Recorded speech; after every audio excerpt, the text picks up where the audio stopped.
Assalamu alaikum dear students and viewers. Today's topic is on differentiation.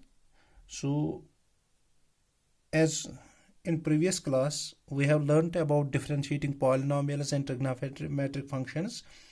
Now we shall deal with the differentiation of inverse trigonometric functions, exponential functions and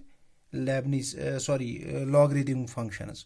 As you know that Leibniz was a renowned mathematician who have introduced this topic, differentiation.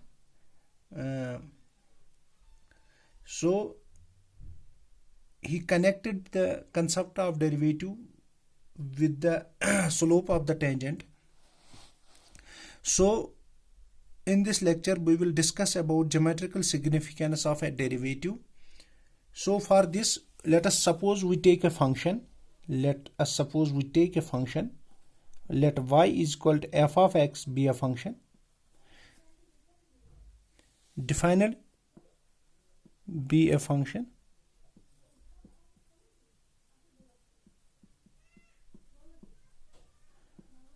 Defined in some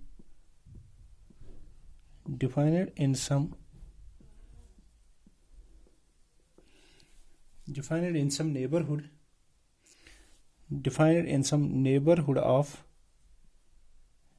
of C. So हमने क्या किया, हमने एक function ले ली y equal to f of x जो define है in the neighbourhood of C, means C minus delta और C प्लस डेल्टा में. तो फिर हमने क्या लिया, एक पॉइंट ले लिया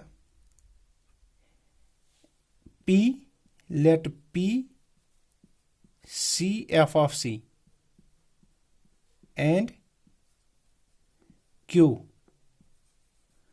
इसमें हमने लिया C प्लस H और f of C प्लस, ये हमने दो पॉइंट लिया on the curve y is equal to f of y. ये हमने दो point be 2 points on the curve, simply be 2 points on the curve. Now as you know that if we have given 2 points, let us suppose this is x1 y1 and this is x2 y2, then the slope of the tangent is y2 minus y1 divided by x2 minus, this is the slope of the line. So here the slope of the chord, this PQ is equal to, therefore slope of PQ, या हम ऐसे भी लिख सकते हैं cord PQ. क्या हो सकता है, वो होगा y2 माइनस, इसका y2 है f of C plus H minus इसका है f of C divided bye x2 minus x1 C. तो ये क्या आ गया, that implies this is f of C plus H minus f of C divided by H. This is the slope of this chord PQ. Now if this Q approaches to P, means if Q approach, then we have to turn this H, the value of H so small that implies that we have to approach this H to 0. So as H tends to 0, slope of tangent, तो जब ये Q P point पे आएगा तो इसका मतलब है ये टेंजेंट बनेगा, सिंपली ये टेंजेंट एट दिस पॉइंट बनेगा, क्योंकि जब ये कम होता चला जाएगा तो ये पॉइंट ये पॉइंट पी जो है हमारे पास यहाँ, तो ये टेंजेंट आएगा यहाँ पे. So therefore the slope of tangent at P क्या होगा, slope of tangent at P क्या होगा फिर वो, that implies this is equal to limit of h tends to 0, this is f of c plus h minus f of c divided by h. So अगर ये limit exist कर गया, अगर ये वाला लिमिट एग्जिस्ट कर गया, तो if it exist then it is called the derivative of f at point C. It is called the derivative of f at point C. And इसको डिनोट हम कैसे करते हैं, इसको हम डिनोट करते हैं, डिनोटेड एज, इसको हम derivative dy by dx at c, at x is equal to c. तो ये हमारे पास इसकी ज्योमेट्रिकल सिग्निफिकेंस है। तो अब उसके बाद हम थोड़े से स्मॉल पॉइंट्स को डिस्कस करेंगे। जैसे हमारे पास है इंक्रीमेंट क्या होता है।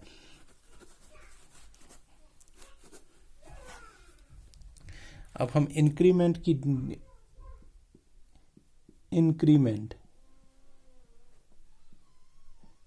तो इंक्रीमेंट सिंपली हमारे पास क्या होता है, दिस इज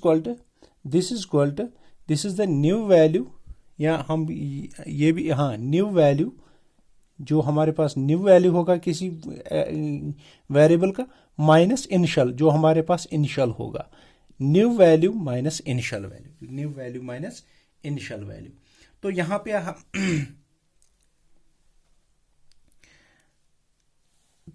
पे हम अगर हम इंक्रीमेंट इन एक्स देंगे तो उसको हम डिनोट करते हैं डेल्टा एक्स से, और ऐसे डेल ऑफ एक्स, ये इंक्रीमेंट ऑफ एक्स होता है, विच इज रेड एज, इसको हम कैसे पढ़ते हैं, this is called delta x, ऐसे यहाँ डेल एक्स।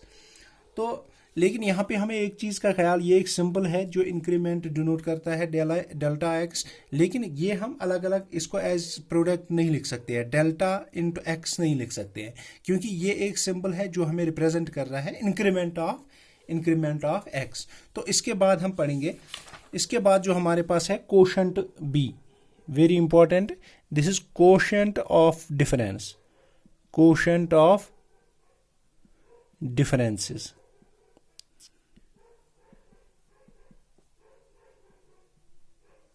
तो कोशेंट ऑफ डिफरेंसेस में क्या है, अगर हमारे पास एक वेरिएबल x चेंज हो रहा है, अगर it changes to, if x changes to x plus delta x, तो कॉरस्पॉन्डिंग चेंज y की जो भी होगी y plus delta y,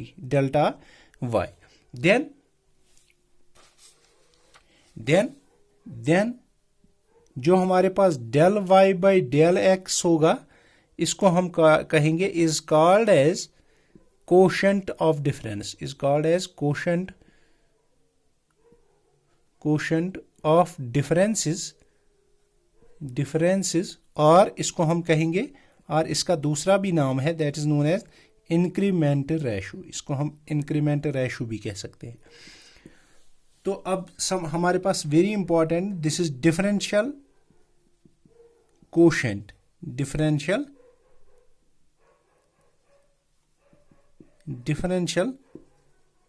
coefficient, और इसको हम डेरिवेटिव भी कह सकते हैं।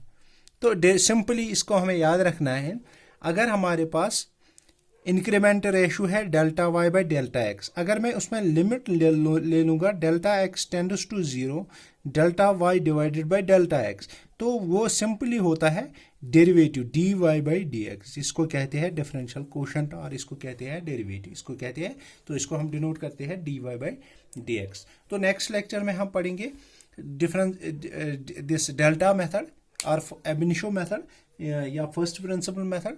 तो आज के लिए इतना ही, अल्लाह हाफिज।